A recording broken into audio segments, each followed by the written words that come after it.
दस्ती पत्थर नहीं मारना है। मैं सुनता हूं कि साहब बंबई का एक आदमी महाराष्ट्र का, उसने हमारे इस्लाम के खिलाफ बोला, हमारे पैगंबर के खिलाफ बोला, तो हम जुलूस निकाले मध्य प्रदेश में, हम जुलूस निकाले बिहार की राजधानी पटना में कि साहब नहीं, ये हमारा मुल्क हिंदुस्तान है, ये बंदा आग लगाना चाहता है। हम उसके बाद मज़हब के बारे में जब कुछ बुरा नहीं बोलते हैं, वो हमारे मज़हब के बारे में क्यों बुरा बोलता है? क्या हमने कभी सीता के बारे में बोला कि वो ऐसी थी वैसी थी?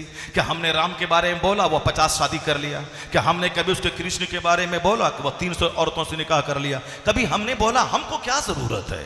हम कुफ्र की मुखालफत करते हैं, हम शिर्क की मुखालफत करते हैं, हम पर्सनली किसी आदमी की इंडिविजुअल जिंदगी पे हम अटैक नहीं करते हैं। जब हमने तुम्हारी सीता पे अटैक नहीं किया, तुम्हारे राम की शादी पे अटैक नहीं किया, तो तुम हमारे पैगंबर की शादी पे अटैक कैसे कर रहा है? तुम हमारे पैगंबर की शादी को लेकर टारगेट कैसे बना रहा है? और अगर जिस दिन तुम हमारे पैगंबर को पढ़ लिया तो तुम जो अभी बोल रहा है ये नहीं बोलेगा, ये वही बोलेगा जो हिंदुस्तान का रामकृष्ण राव बोला था। इसलिए मैं कौम मुस्लिम से कहता हूं कि वो रामगिरी बोला, वह गंदा आदमी था, गंदी बात जबान से बोला। दिल्ली के डासना मंदिर का महंत पुजारी घंटी बजा के 2 टाका कमा के पेट पालने वाला अति नरसिंहानंद बोला, वो बोला हमारे पैगंबर के खिलाफ बोला, जो 1400 साल में कोई नहीं बोला था। वो खसीस रजील बोला, चूंकि वह रजील था, रजालत वाली सोच थी उसकी जबान से। जब यहाँ गलाजत है तो जबान से गलाजत ही निकलेगी। उसने निकाला, वहां निकाला। मगर तुम मुजफ्फरपुर के पुलिस वाले के पत्थर क्यों फेंका? तुम साहब छतरपुर के पुलिस वाले के पत्थर क्यों फेंका? क्या इसने गाली दी तेरे पैगंबर को? तेरे पैगंबर को गाली वो डासना का जलील आदमी दिया, वो बंबई का जलील रामगिरी दिया। तो सामने वाला पुलिस तेरा क्या बिगाड़ा? ये साहब पुलिस थाने वाला क्या बिगाड़ा? ये तो तुम्हारी रक्षा करने के लिए है। जिसने कहा है उसके खिलाफ मुतालबा करो, प्रोटेस्ट करो, हुकूमत के पास जाओ, कहो हम अमन पसंद हैं, हम उसकी गिरफ्तारी का मुतालबा करते हैं। मगर हम लोग बेजा जज्बात में आके अपने घरों में आग लगवाते हैं, अपने घरों पे बुलडोजर चलवाते हैं। मौला अली कहते हैं सब्र करना होगा तब ईमान बचेगा। और जब फाइनली अब वो वक्त आ गया कि अब ईमान बचाने के लिए जान देनी होगी, वो आखिरी मरहला है। जब कोई रास्ता नहीं बचेगा तो जी के क्या करेंगे? जब ईमान ही नहीं रहेगा तो जिंदा रह के क्या करेंगे? वो आखिरी मरहला है। उस मरहले का ऐलान मेरा खलीफा करेगा, उस मरहले का ऐलान मेरे सबसे बड़े आलिम करेंगे। हर आदमी आजाद होकर अपने हाथ में फैसला नहीं ले लेगा। तो मैं कहता हूं जिस जमाने में ऐसे हालात पैदा हो जाएं, बहुत कड़ा सब्र करना होगा, बहुत ज्यादा धैर्य रखना होगा। हर गली कूचे में चलने वाला कोई मुसहर, कोई दलित, कोई गिरा हुआ आदमी मेरे इस्लाम के खिलाफ बोलेगा तो हम दौड़ के उसका गला नहीं थाम लेंगे, हम उसका कॉलर नहीं पकड़ लेंगे। आए दिन रोजाना कितने लोग हैं जो इस्लाम के खिलाफ बोलता है, वजू के खिलाफ बोलता है। अभी पाकिस्तान में एक गैर मुस्लिम लड़की ने सवाल किया कि साहब इस जमाने में पानी की किल्लत है, पानी मिल नहीं रहा है, सेफ वाटर का ऐलान हो रहा है और आप 5 वक्त वजू में पानी बहाते हैं। ये आखिर ये कौन सा इस्लाम है जो पानी इस तरह बहाने का आदेश दे रहा है? आप पानी बहा रहे हैं, वहां पानी मिल नहीं रहा है और आप ये क्या कर रहे हैं? ये बताइए कि अब दिमाग में एक सवाल पैदा हुआ, सवाल दाग दिया। अगर थोड़ी देर के लिए वह समझ लेता कि दुनिया में पानी एक बड़ी नेमत है अल्लाह की, कोई किसी फैक्ट्री में पानी तैयार नहीं हो सकता है, तो जो अल्लाह हमें पीने के लिए पानी दिया है उसी अल्लाह की इबादत करने के लिए हम पानी से वुजू कर रहे हैं। तो 1 लीटर पानी नहीं, अगर सारा समंदर खर्च करना पड़े खुदा की इबादत के लिए तो आदमी को कर देना चाहिए कि जो अल्लाह हमें पानी देने वाला है उसी खुदा की इबादत के लिए हम पानी बहा के वुजू कर रहे हैं और गुस्ल कर रहे हैं। ये इबादत खुदा की हो रही है। अभी पंडित जी के बारे में एक क्लिप आया, अब सही है कि गलत है वल्लाह आलम भी सवाब। कहा गया कि जब तक ये नमाज सड़क पे पढ़ी जाती रहेगी ये दंगा होता रहेगा, इसलिए क्या मतलब नमाज को बंद कर दिया जाए, नमाज होती रहेगी तो दंगा होता रहेगा। ये निगेटिव सोच है उसकी। और मेरी सोच क्या है? नमाज जब होती रहेगी तो दंगा खत्म हो जाएगा, क्योंकि नमाज घमंड तोड़ती है, नमाज आदमी को सॉफ्ट बनाती है, नमाज आदमी को जन्नत का तलबगार बनाती है, नमाज आदमी के सीने से गुरूर मिटाती है, नमाज गंदे ख्याल खत्म करती है।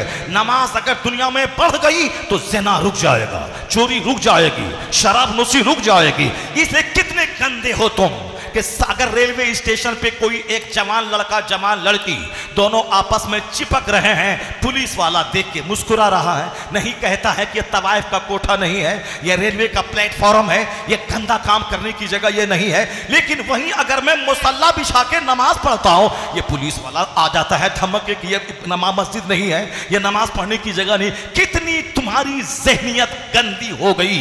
मैं अपने खुदा की इबादत कर रहा हूं, इबादत करने वाला हो जाता है तो तू कहता है ये प्लेटफॉर्म है, मस्जिद नहीं है। लेकिन कोई वहां पर सरेआम लोगों का दिमाग खराब करने के लिए साहब चूमा चाटी कर रहा है तो तुम उसको नहीं बोलता है कि ये तवाइफ का कोठा नहीं, यह प्लेटफॉर्म है। जहां गंदी सोच रहेगी वहां कभी प्रोग्रेस नहीं होगा, तरक्की नहीं होगी। और सुन ले मेरी बात, मैं नहीं तेरा मानने वाला और तेरी पार्टी का एक जबरदस्त cadre leader doctor Ramakrishna Rao, जो भाजपा बीजेपी पार्टी का फाउंडर लीडर है। या तीन खंबे हैं भाजपा पार्टी के, एक अटल बिहारी वाजपेयी, एक मुरली मनोहर जोशी और एक आडवाणी, लाल कृष्ण आडवाणी। या तीन पिलर हैं भाजपा के जिसने पार्टी को खड़ा किया है। उसी में एक नाम मुरली मनोहर जोशी का है, जो पढ़ा लिखा आदमी है, जो डॉक्टर है, तालीम याफ्ता है, उन्होंने पीएचडी की डिग्री हासिल की है। यह डासना के मंदिर में गाली दे के 2 रुपया कमाने वाला ये तो जाहिल आदमी है।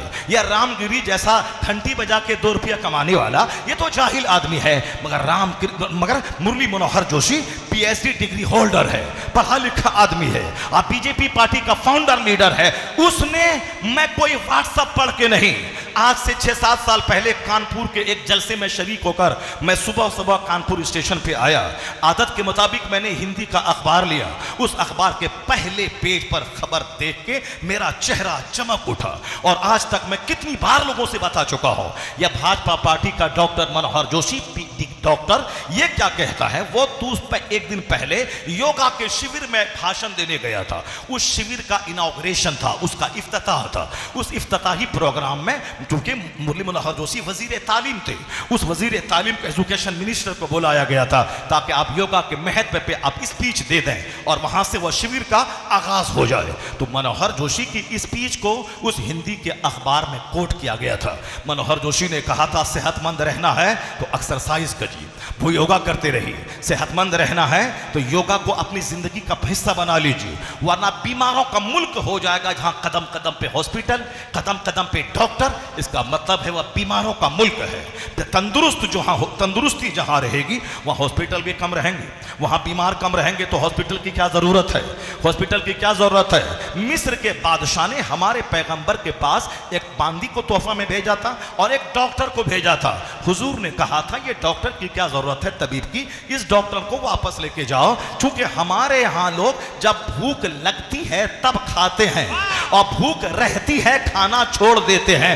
इसलिए यहां के लोग बीमारी ही नहीं पड़ते हैं तो तबीब की क्या जरूरत है। एक कौम मुस्लिम आज 1400 साल के बाद दुनिया का सारा डॉक्टर इस बात पर मुत्तफिक है कि जितनी बीमारियां आज दुनिया में पैदा हुई हैं उसमें से अक्सर बीमारियां ज्यादा खाने की वजह से होती है। चाहे गैस की बीमारी, अल्सर की बीमारी, चाहे लीवर के डैमेज की बीमारी, चाहे शुगर की बीमारी, चाहे हार्ट की बीमारी, चाहे जो भी बीमारियां हो, अक्सर बीमारियां ज्यादा खाने की वजह से होती है।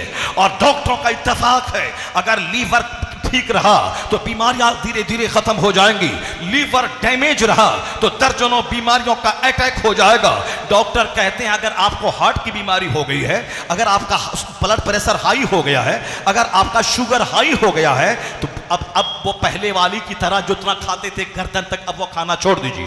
भूख लगे खाइए, अब भूख बाकी रहे खाना छोड़ दीजिए। दुनिया के सारे डॉक्टर वही कह रहे हैं जो मुस्तफा जाने रहमत ने 1400 साल पहले कहा था। इसलिए ए मुसलमान, तू बड़ा, तेरा पैगंबर बड़ा, तेरा कुरान बड़ा, इस्लाम बड़ा, तेरे पैगंबर से बड़ा कोई नहीं है। इसलिए आला हजरत ने 100 साल पहले तेरे अकीदे को और चमकाते हुए कहा था, ना प्रोफेसर बड़ा, ना थिंकर बड़ा, ना ऑब्जर्वर बड़ा, ना वैज्ञानिक बड़ा, ना कोई साहब साइंटिस्ट बड़ा, ना कोई पीएचडी डिग्री होल्डर बड़ा, सबसे आला व मौला हमारा नबी, सबसे बाला व वाला हमारा नबी। नारे तकबीर, नारे रिसालत, क्या कहना, जिंदाबाद जिंदाबाद जिंदाबाद जिंदाबाद। बातें हमारी तवील ना हो जाए वरना उस तरफ मैं कन्वर्ट हो जाऊंगा। अब जरा मैं मेन बात भूल जाऊंगा, जरा गौर से सुनिएगा। आपको सिर्फ विश्वास करना है, यकीन जमाना है, अल्लाह पर मजबूत यकीन रखना है। कोई ताकत आपको हिला नहीं पाएगी। डॉक्टर मनोहर जोशी क्या बोला उस योगा के शिविर में? वो कहते हैं कि योगा सारे लोग करें, प्रधानमंत्री भी करें, चपरासी भी करें, डॉक्टर साहब भी करें। आजकल डॉक्टर साहब भी खतरनाक बीमारी में जूझ रहे हैं। ये शुगर के स्पेशलिस्ट हैं, शुगर के स्पेशलिस्ट हैं और खुद ही 500-600 शुगर लेके बैठे हुए हैं। हमारे शहर में एक डॉक्टर है, केपी मोदी, मशहूर है डॉक्टर, शुगर के स्पेशलिस्ट है, शुगर के स्पेशलिस्ट है। तो अब वह भी सूख के कांटा हो गए शुगर की वजह से।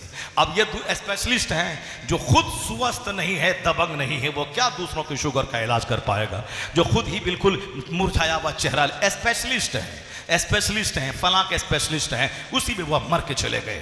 प्रधानमंत्री भी योगा करें। मनोहर जोशी कहने लगे प्रधानमंत्री भी योगा करें, वह तंदुरुस्त रहेंगे, मुल्क तंदुरुस्त रहेगा।